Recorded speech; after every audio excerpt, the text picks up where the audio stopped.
Panorama group, जो सोचता है वो करता है। उस सत्र में जन सुराज अपनी पूरी ताकत से विधानसभा को घेरेगा, क्योंकि विधानसभा में बैठे हुए चाहे ये भाजपाई हैं या राजद वाले हैं, नीतीश कुमार तो है ही दोषी, ये तीनों लोग ये विधानसभा में बैठ जनता को और आगे बेवकूफ न बना पाए, इसके लिए हम लोग विधानसभा का जब सत्र शुरू होगा तो इन विधानसभा का हम लोग घेराव करेंगे, प्रदर्शन करेंगे, वहीं धरने पर बैठेंगे। इसी बात की घोषणा के लिए आज आपसे मुखातिब है। बहुत बहुत धन्यवाद। नमस्कार, आप देख रहे हैं न्यूज फोनेशन में हूँ आपके साथ नरोत्तम सिंह। विधानसभा चुनाव से पूर्व जनसुराज के सूत्रधार प्रशांत किशोर अब जन आंदोलन करने वाले हैं।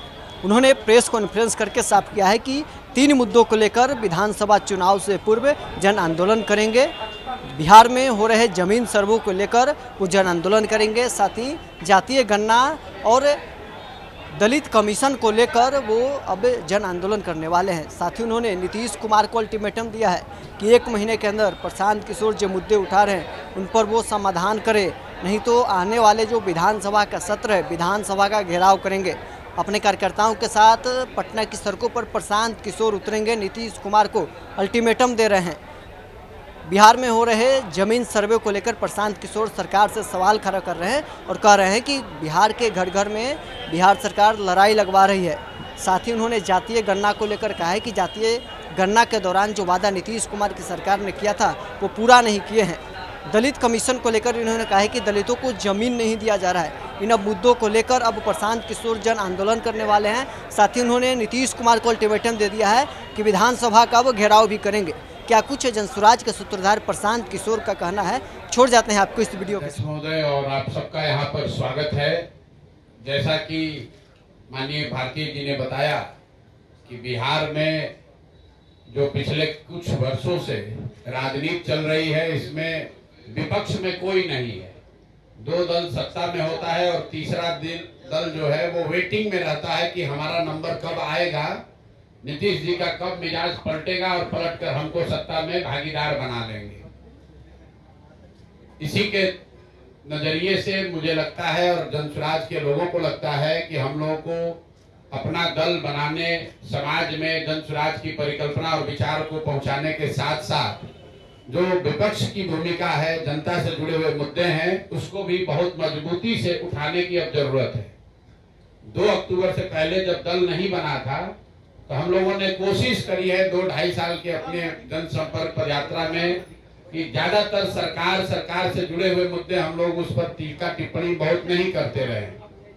लेकिन अब दल का ये निर्णय है, इसलिए हम लोगों ने इस पर गहरी चर्चा की है और 3 बड़े मुद्दे जो जनता से सीधे जुड़े हुए हैं, जिस पर सबसे ज्यादा पिछले 2-4-5 साल में बिहार में राजनीति हुई है, उन मुद्दों की सच्चाई, उन मुद्दों की हकीकत पर हम आपसे आज जनसुराज का जो निर्णय है वो साझा करेंगे और आने वाले दिनों में, कुछ महीनों में हम लोग उस पर क्या करने वाले हैं उसकी भी घोषणा करेंगे।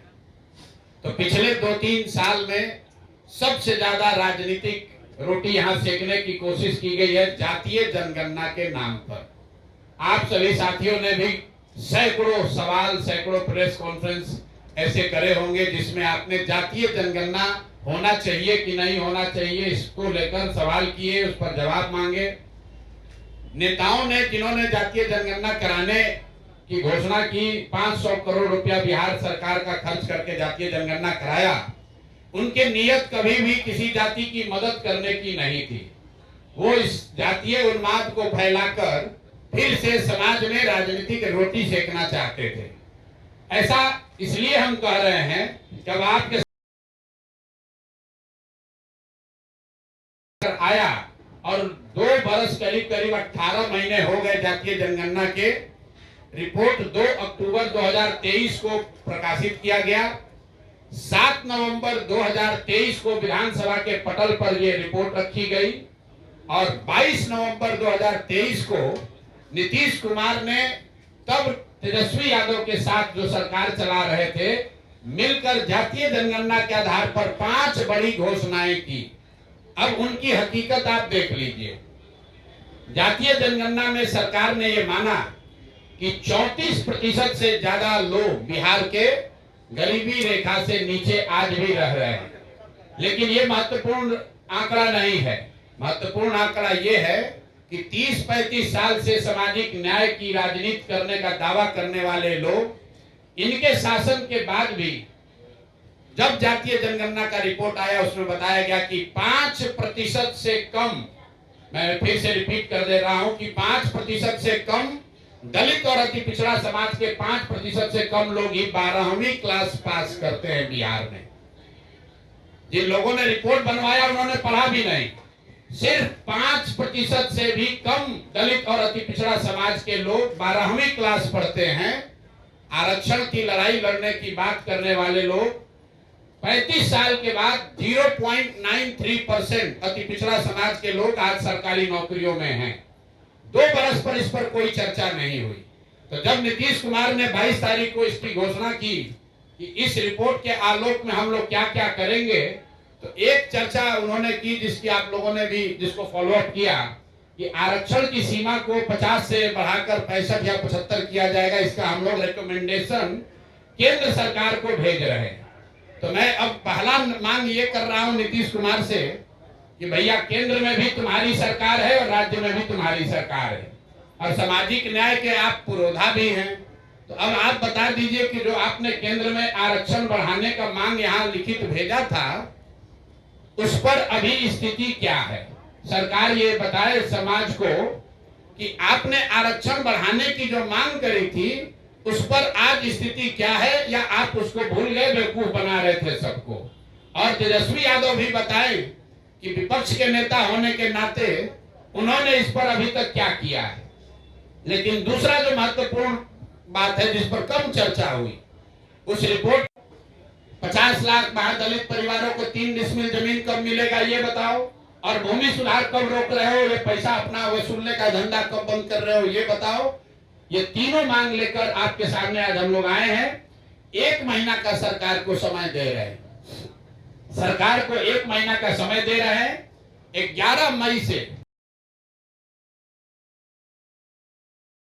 गांव में जन सुराज वहां बैठक करेगी और लोगों से इन 3 मुद्दे पर उनसे वार्ता करके इस विषयों पर सिग्नेचर कैंपेन, हस्ताक्षर अभियान शुरू करेंगे। और हम लोग 11 जुलाई को 1 करोड़ लोगों का इन 3 मुद्दों पर 1 करोड़ लोगों का हस्ताक्षर लेकर मुख्यमंत्री और राज्यपाल दोनों को हम लोग जाकर ज्ञापन देंगे। लेकिन ये मामला वहीं नहीं रुकेगा। इसके बावजूद अगर सरकार ने एक्शन नहीं लिया तो आपके इंटरेस्ट के लिए बता देते हैं, इस विधानसभा का जो अंतिम सत्र अभी होने वाला है उस सत्र में जन सुराज अपनी पूरी ताकत से विधानसभा को घेरेगा। क्योंकि विधानसभा में बैठे हुए चाहे ये भाजपाई हैं या राजद वाले हैं, नीतीश कुमार तो है ही दोषी, ये तीनों लोग ये विधानसभा में बैठकर जनता को और आगे बेवकूफ न बना पाए, इसके लिए हम लोग विधानसभा का जब सत्र शुरू होगा तो इन विधानसभा का हम लोग घेराव करेंगे, प्रदर्शन करेंगे, वहीं धरने पर बैठेंगे। इसी बात की घोषणा के लिए आज आपसे मुखातिब है। बहुत बहुत धन्यवाद।